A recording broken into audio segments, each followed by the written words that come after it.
안녕하세요. 저는 결혼한 지 1년도 되지 않아 이혼하게 된 제 기구한 사연을 들어주시렵니까? 남편과 저는 9년 연애 후 결혼했습니다. 저의 부부는 20대 후반이고 시부모님은 50대 초중반이십니다.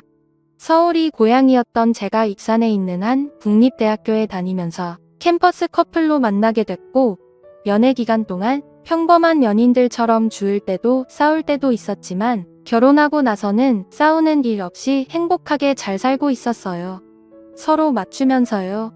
익산 토박이인 남편은 조금 달을 찌르긴 했지만 크게 성격이 모나지 않은 편이었죠. 평상시에 될 수 있으면 저한테 맞춰주려고 했던 사람이었어요. 주변 사람들한테도 잘하고 저희 부모님한테도 잘해서 주위에 흠잡힐 데 없는 사람이었고, 대학생 때 과대를 여러 번 할 정도로 리더십도 있었죠.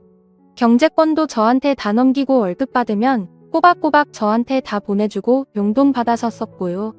그러던 어느 날 시댁으로부터 충격적인 이야기를 들었습니다. 시아버님이 3억 원에 가까운 거액의 빚을 졌다는 거요. 빚은 도박 때문에 지게 되었고, 개인 은행카드론의 사채까지 다양한 곳에서 빚을 지셨다군요. 결혼할 당시 제가 알고 있던 빚은 살고 계시던 집담보대출 1억 8천 정도 뿐이었습니다. 시아버님 월급이 500만 원 이상이시고 시어머님은 가정주부세요. 대출받아서 살고 있는 집이지만 아버님 월급이 꽤 되고 도련님도 일을 하는 상황이어서 돈 들어갈 곳이 많지 않은 걸로 알고 있었습니다.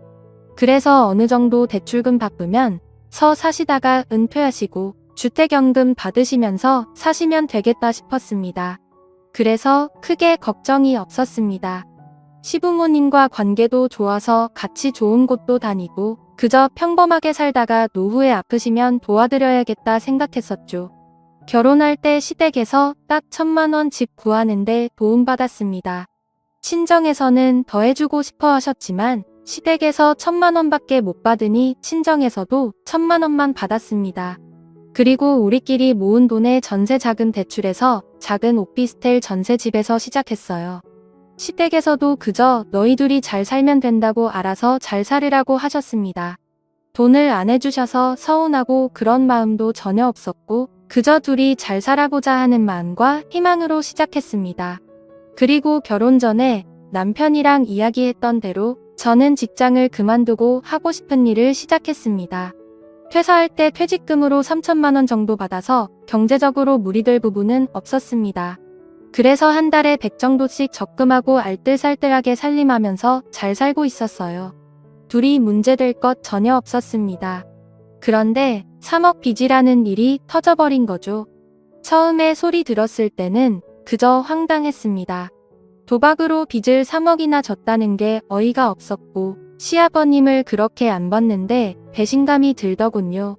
진짜 아버님이 어떤 분인지 남편 통해서 물어보기도 하고 결혼 전에 자주 찾아뵙기도 했었거든요. 그때는 정말이지 재테크에 능하지 않으실 분, 가정적이고 능력있고 좋은 분인 줄로만 알았는데 도박꾼이라뇨. 생각해보면 이상하기는 했습니다. 그렇게 월수익이 많으시고 지방인데도 집의 70% 이상이 대출이라는 게 의아하긴 했었어요. 허나 사정이 있겠지, 다른 재산이 있겠지 싶었는데 그게 전 재산이었다니. 그런데 이제는 그마저도 날리게 생겼다니. 시댁에 가서 이야기를 들어보니 급한 게 사채였습니다. 사채업자들이 계속 아버님 회사 찾아오고 어머님한테 전화하고 해서 두 분 다 정신적으로 많이 힘드신 게 같았어요. 결혼한 지 4개월밖에 안 된 우리에게 돈 좀 해줄 수 있냐고 하시더라고요. 둘이 있는 돈 없는 돈 그간 모은 돈 모두 탈탈 털어서 결혼한 게 아시면서 말이에요. 얼마나 급하면 그러실까 싶고 일단 급하게 갚아야만 될 것 같아서 900만 원 해드렸습니다. 남편이 저랑 동갑이라 늦게 취업했고 결혼 준비 기간 동안 월급 받은 것까지 다 털어서 결혼 준비해서 남편은 모은 돈이 하나도 없었어요. 그래서 제 퇴직금 일부 들여서 사채 기질 해결했습니다. 그리고 아버님이 회사 돈도 건드리셨다고요. 2,500만 원 정도를 말이에요. 한마디로 공금행정을 하신 거죠. 그게 급하게 일부 해결하느라 어머님이 카드 대출 200만 원을 받으셨는데 만기일이 다가온다 하셔서 또 200만 원을, 그런데 은행뿐만 아니라 카드 대출 이자가 너무 세서 매달 원금과 생활비 이자까지 나가는 돈만 500만 원 이상이었습니다. 아버님 월급이 500만 원 정도인데 그냥 다 나가는 거죠. 사면서 받은 대출도 원금이랑 매달 나가는 돈이 커서 집 팔고 회생이나 파산을 하자고 아버님 말씀드리니 아가야 시애비 무시하냐. 나 아직 그렇게까지 인생 막장 아니다. 집은 있어야 된다. 라고 하시면서 거부하셨습니다. 그리고 한 달 정도 뒤에 회사 돈 건드린 게 남은 2,300만 원을 메꿔야 했습니다. 근데 돈이 없는데 어떻게 그걸 메꾸겠어요. 결국에 어머님이 또 카드 대출을 받아서 해결했습니다. 처음에는 공금의 명으로 감옥을 가던 말던 알아서 하라고 하시다가 그래도 회사는 다니게 해줘야 하지 않겠냐 해서 어머님이 카드 대출을 받으신 거라 했어요.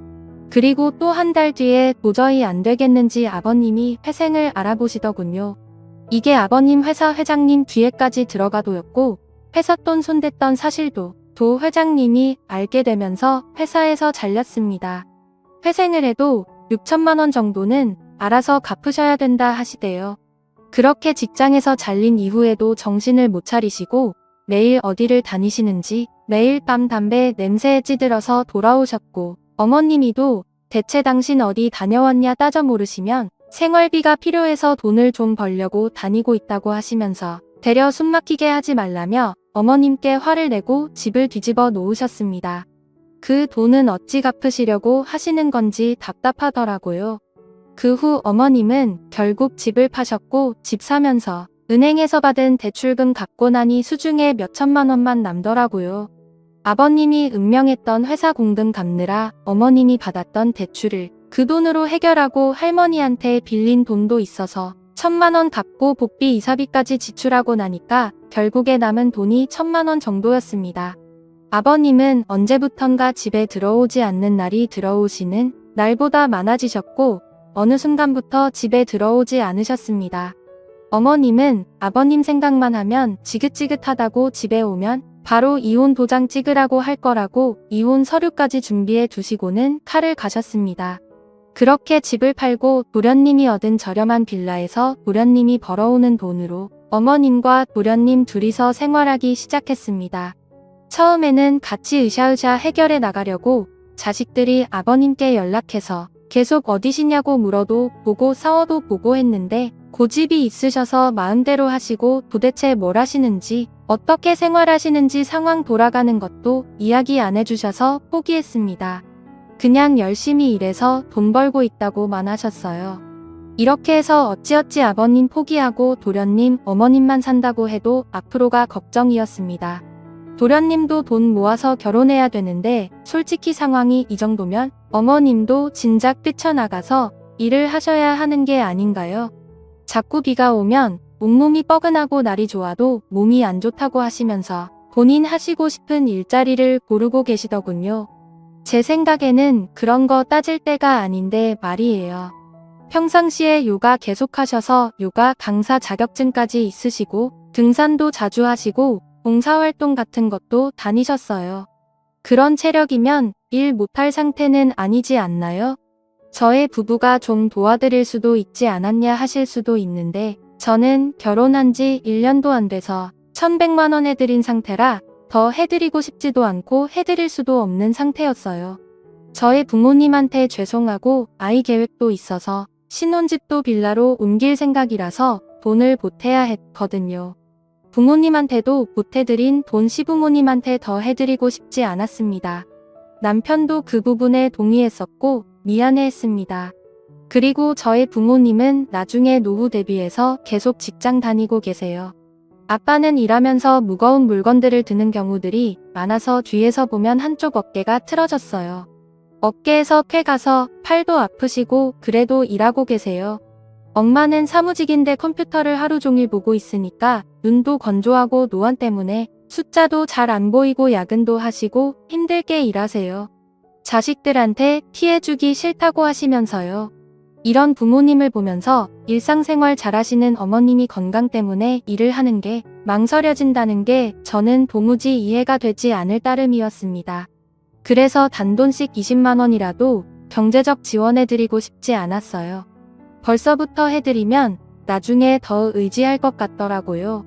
남편이 전화로 일은 어떻게 할 거냐고 해야지 않냐고 여쭈니 달에 돈 10만 원씩도 안 해주면서 다 키워놨더니 엄마한테 일하라고 하냐고, 엄마 비 오면 온몸이 쑤신다고 장마철에 나가 죽으라는 거냐고, 너는 말을 꼭 그렇게 해야겠냐고 화내시더라고요. 남편은 엄마 서운한 건 알겠는데 우리가 이미 1100만 원 빚 갚는데 못 해드렸잖아요. 월 100만 원씩만 버셔도 저희 형제 부담이 많이 줄어들 것 같아요. 그리고 엄마 노후를 위해서라도 하셔야죠. 진짜 엄마 생각해서 말씀드리는 거예요. 모든 걸 우리가 지원해드릴 능력이 안 돼요. 라고 장문의 문자를 보냈지만 일 터진 지 8개월이 지나도 어머니는 이 일은 어떻고 저 일은 어떻고 따지시며 단 한 번도 일을 나가려 하지 않으셨습니다.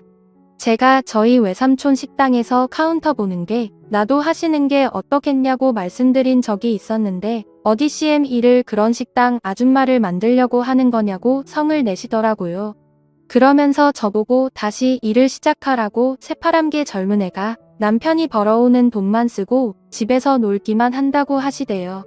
저도 다시 일을 시작할 수는 있지만 이런 상황에서는 전혀 시작하고 싶지 않았어요.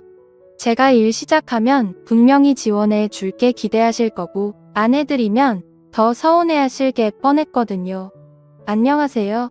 저는 결혼한 지 1년도 되지 않아 남편도 처음에는 저한테 미안해하면서 1100만 원 해줬으니 충분히 해줬고 더 해줄 필요 없다고 했었는데 나중에는 저보고 일 시작하는 거 어떻냐고 눈치를 주더라고요. 일 시작하고 수입 늘어나면 월 10만 원씩이라도 드리자고 하면서요. 하지만 제가 벌 돈들이 앞으로 태어날 제 아이, 제 집, 제 노후 등을 위해 쓰이는 게 아니라 시댁 뒷바라지에 쓰일 거라고 생각하니 끔찍하고 싫었습니다. 솔직히 거의 월마다 시댁 쪽에 경조사 있어서 10만 원씩은 드리고 있었어요. 친정 쪽은 생일, 어버이날, 명절 때만 드렸고요. 귀한 딸 힘들게 키워놨더니 시댁 뒷바라지나 하는 거 보시면 저희 친정 부모님이 얼마나 쏙 터지시겠어요. 그런 모습 보여드리고 싶지도 않았어요. 친정집에서 김치 얻어가는 것도 죄송했습니다. 친정에서는 뭘 계속 주려고 하셨는데 그럴 때마다 속상했어요. 있을 때 잘해드리지라는 말도 하실 수 있어요. 하지만 저는 이런 끔찍한 상황은 아버님, 어머님이 만드셨다고 생각해요. 아버님이 회사 핑계대고 모아놓은 돈을 계속 가져가셨어요. 적은 돈도 아니고 큰 돈 몇백 천만 원 이런 식으로요. 근데 그때마다 어머님은 그냥 방관하신 거예요. 아버님 성격이 워낙 큰 소리치고 그런 성격이라 싸우다가 포기하고 놓아버리신 거죠. 그리고 그 방관이 그 상황을 만든 겁니다. 그렇기에 두 분이 열심히 해결할 의지가 있어야 된다고 생각하는데 아버님 위에 말씀드린 상태이시고 어머님은 본인은 마냥 피해자라고 생각하시고 그래서 의지가 안 보이니 추가적으로 지원해드리고 싶지도 않고 그러더군요. 밑빠진 독에 물 붓기라는 생각만 들어서요. 남편이 점점 힘들어하더라고요. 처음엔 티를 안 냈는데 날카로워지고 밤에도 술 먹고 늦게 들어오고 새벽에 들어오는 날도 많아졌습니다. 부모님은 부모님대로 아내인 저는 저대로 남편한테 화내고 하니까 속상해서 저러나 했어요. 남편은 아버님이 말씀하시기 전까지 정말 이런 일에 대해서 전혀 모르고 있었다고 했거든요. 평소에 경제적인 부분에 크게 관심이 없어 보였어요. 저한테 경제권을 완전히 맡겼었고 돈에 대한 욕심도 전혀 없어 보였고 소소하게 우리가 할 수 있는 선에서 열심히 살면서 살림을 꾸려나가자고 했었어요. 저도 그렇고 남편 부려님까지 부모님한테 뒤통수 맞은 거인 줄 알았습니다. 남편도 피해자라는 생각에 남편이 너무 안쓰러웠고 아무리 술을 먹고 늦게 들어와도 새벽에 들어와 술 주정을 부려도 다 이해해 주려고 했습니다. 기죽어 들어온 남편을 꼭 안아주고 다음 달부터 다시 시작해야겠다고 결심했습니다. 그리고 남편한테 다음 날 아침 말했어요. 다음 달부터 출근하기로 결심했다고. 남편이 혹시 본인 부모님 빚 때문에 그런 거냐고 하면서 눈물을 머금은 채 말하는데 저도 그 모습을 보고 눈물이 나더라고요. 진짜 아침 대바람부터 둘이 부둥켜 안고 펑펑 울었네요. 열심히 살아보자고 대신 어머님 일하시는 게 설득 멈추지 말자고 도했습니다. 그렇게 저는 일자리를 구하고 출근을 예정일보다 더 일찍 시작했어요. 일자리라는 일이 전문직은 아니지만 워낙 수요가 많은 업종이라 쉽게 일을 구했습니다. 남편과는 주말에 데이트도 하면서 여전히 신혼에 단 꿈에 젖자 있었어요. 그러다가 그날 그것을 알게 된 겁니다. 그날은 제가 몸살이 심해서 사장님께 양해를 구하고 출근했다가 몇 시간 후에 병조퇴를 했던 날이었습니다. 남편이 걱정할까봐 조퇴한다는 말은 안 했고 그냥 몸이 좀 안 좋다고만 했었어요. 남편은 너무 걱정된다고 하면서 병원에 꼭 가라고 해주었고 중간중간 전화를 하면서 챙겨주었습니다. 그렇게 조퇴를 하고 집에 도착해 문을 열었는데 현관에 처음 보는 신발이 놓여 있었습니다. 뭐지 싶어서 조용히 집 안으로 들어갔습니다. 참고로 남편이 밤에 와도 늦게 오는 날들이 많아서 제가 집 비밀번호 누르는 걸 무음으로 설정해 놓은 터라 문 여닫는 소리 빼고는 큰 소리가 나지 않았어요. 저는 안방 쪽에서 대화 소리가 들리는 걸 느끼고는 안방 문을 벌컥 열었습니다. 그런데 그곳에 연락 없으셨던 시아버지와 출근한 줄로만 알았던 남편이 있는 게 아니겠어요. 아버님은 남편이랑 점심을 먹으러 왔다고 했고 남편은 아버님이 아프셔서 같이 병원을 가려고 만났다고 했습니다. 그리고는 둘이 서로 눈빛을 주고받더니 병원 갔다가 점심을 먹으러 만났다고 하는데 영 느낌이 새하더라고요. 그래서 알겠다 하고 그럼 병원은 다녀오셨냐 했더니 지금 병원에 안 그래도 가려고 한다고 했습니다. 저는 당시 몸이 너무 안 좋은 상태라 몰아다져 웃기도 피곤했고 힘들어서 알겠다고 말하고 둘을 보내고 안방에서 한숨을 잤습니다. 그렇게 한숨 자고 일어나니 종몸이 개운해지면서 동시에 남편과 아버님이 영 수상하더라고요. 남편은 아버님이랑 연락이 영 안 돼서 답답하다고 바로 그날 오전에도 카톡으로 말했었거든요. 저에게 뭔가 숨기는 게 있는 것 같았습니다. 허나 그게 뭔지 알 방도가 없으니 답답할 따름이었어요. 그냥 저는 바로 남편이 저녁에 오자마자 물어봤습니다. 왜 나한테 거짓말했냐고 아버님한테 연락 안 된다고 해놓고 왜 약해서 만난 거냐고. 아버님이 요즘 다시 도박 때문에 빚쟁이들한테 쫓기고 있어서 혹시나 저랑 나는 카톡 내용도 유출되거나 하면 곤란해질까봐 그랬다고 했습니다. 그럼 왜 집에 둘이 있을 때도 얘기 안 했냐고 따져 물으니 제가 걱정할까봐 그랬다고. 제가 아내지만 자기 아빠의 치부를 알리는 게 부끄럽고 자존심 상했다 하더라고요. 진짜 한숨 나오더라고요. 개벌은 못 고친다더니 진짜 죽어야 도박질은 끝난다더니 여전히 그 짓거리 하고 다닌 시애비라는 끼 인간으로도 안 보였습니다. 욕이 목구멍까지 차올랐지만 그래도 남편 아버지인데 그리고 내 시아버지인데 참자 참아 하면서 참았죠. 그리고 그 다음날 아침에 일어났는데 또 몸살이 올라오더라고요. 원래 남편 출근 후 한 20분 정도 후에 제 출근 시간이라 남편 보내고 좀 더 누워있다가 가려고 했는데 그냥 사장님께 오늘 하루 병가 쓰겠다고 하고 누워있었습니다. 그리고 세상 모르고 잠이 들었네요. 그런데 무슨 소리가 틀려 잠에서 깨보니 거실 쪽에서 남편 목소리가 들렸습니다. 뭐지 벌써 남편 퇴근 시간인가 하고 시계를 봤더니 겨우 오전 10시더라고요. 뭐지 싶어 안방에서 숨죽이고 남편의 통화 내용을 듣는데 뭐라 잘 들리진 않았지만 대충 오늘은 좀 일찍 갈 수 있습니다. 거기서 뵐게요. 오늘은 좀 늦게까지 가능합니다. 뭐 이런 말들이 틀렸어요. 저는 뭔가 남편이 나를 속이고 있구나 싶었습니다. 그러다가 남편의 목소리가 제가 있는 안방 쪽으로 가까워지는 걸 느꼈고 저는 안방 옷장 속에 몸을 구겨 넣었습니다. 남편은 안방에 들어와서도 한동안 통화를 하는데 여간 이상한 게 아니었어요. 오늘은 어제 잃은 걸 다 만회할 거라느니 오늘 성과급이 나와서 주머니가 빵빵하다느니 이런 말들을 하는 겁니다. 저는 촉이 오더군요. 남편이 나가는 소리를 듣자마자 저는 옷을 대충 갈아입고 모자를 눌려 쓴 채 남편의 뒤를 따랐습니다. 2층 오피스텔이라 계단으로 급하게 따라 엘리베이터를 따라 내려가니 남편이 급하게 걸어서 어디론가를 가더라고요. 저도 따라갔습니다. 그런데 골목길에 들어서자 저희 시아버지가 남편 앞에서 손을 흔들고 계셨습니다. 저는 뭐지, 이 부자가 도대체 뭘 하려는 거야. 설마 하면서 몰래 뒤따라갔습니다. 다행히 저인 걸 눈치 못 챈 것 같았고 둘은 뭐가 그렇게 신났는지 열심히 한 5분을 걷더니만 집 근처에 있는 한 모텔로 들어갔습니다. 저는 부자가 모텔 한 방에서 도대체 뭐 하려는 건가 너무 이상해서 급하게 들어갔는데 사라지고 없더군요. 그래서 제가 그럼 혹시 장기 투숙액은 없냐 했더니 있지만 고객 보안상 절대 말씀 못 드린다고 나가라고만 했습니다. 저는 어쩌지 발만 동동 구르다가 방 하나 대시를 하겠다고 하고 결제를 하고 제 방으로 들어갔습니다. 그리고 복도로 나가 남편에게 전화를 걸었어요. 혹시나 방 안에서 전화벨 소리가 들리진 않을까 신라 같은 희망을 품고요. 그런데 정말 가까운 복도 쪽에서 전화벨 소리가 들렸습니다. 저는 뭐지 하고 급하게 제 방으로 들어가 살짝 문을 열고 복도를 살피더니 제 남편이라는 놈이 복도 벽에 기대서 제 전화를 받는 게 아니겠어요. 저는 떨리는 목소리로 작게 여보 지금 어디야? 라고 물었고 제 남편은 아주 천연덕스럽게 어디긴 일하고 있지 거래처 왔어라고 하더군요.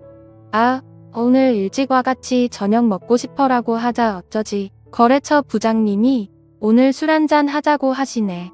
우리 회사 가을이라서 어쩔 수가 없을 게 같아 이해해줘 하면서 애교 섞인 목소리로 말하더니만 여보 미안해 나 지금 끊어야 돼서 또 연락할게 하더니 전화를 뚝 끊더라. 저는 문틈 사이로 남편이 들어가는 방향을 캐치한 후 바로 나와서 그 방 문을 미친 듯이 두드렸습니다. 그랬더니 한참 뒤 남편이 아니라 우락부락한 목부터 팔까지 문신이 도배된 남자 한 명이 문을 열더니만 짜증스러운 목소리로 누구냐고 묻더군요. 저는 바로 그 방 안을 스캔했습니다. 그 방 안에는 담배 냄새가 너무 자욱해서 선명하게 보이지 않았지만 초록색 테이블이 하나 놓여져 있었고 거기에 여러 명의 사람들이 카드 같은 것을 가지고 게임을 하는 듯 했어요. 제가 거기에 서서 한참을 멍때리 저를 발견한 남편과 시아버지라는 작자가 그 테이블 아래에 급하게 숨더군요. 진짜 그 모습을 혼자 보는 게 아까울 정도로 어이없고 웃겼습니다. 웃으면 안 되는 진짜 심각하고 화나는 상황이었는데 웃음이 나오대요. 저는 죄송합니다. 잘못 왔습니다라고 말한 후 바로 제 방으로 급하게 들어와 경찰에 신고를 했고 경찰은 바로 그 모텔 방을 급습해서 제 남편과 시아버지를 비롯해서 일당들을 검거했습니다. 그리고 경찰서에서 알게 된 사실이 남편은 시아버지의 도박을 모른 게 아니라 함께 해왔었고 그간 도박 빚은 시아버지 혼자의 빚이 아니라 함께 빚은 거였던 겁니다. 그래서 어머님도 저희가 그 빚을 갚는 게 당연하다고 하셨던 거고요. 저는 사기 결혼으로 고소하려 했지만 변호사는 그저 이혼 소송과 위자료 청구 소송 정도만 가능하다고 하셨고 긴 소송 끝에 결국 잦은 위자료 몇천만 원을 받게 된 게 전부입니다. 아무것도 남지 않은 제 1년 동안의 결혼 생활 찢어지고 찢긴 가슴은 1년이 지나도 10년이 지나도 나아지질 않을 것 같습니다. 가족 사기단에 속은 제 이야기 제가 생각해도 소설 같고 드라마 같네요. 제 암담한 사연을 들어주셔서 감사합니다.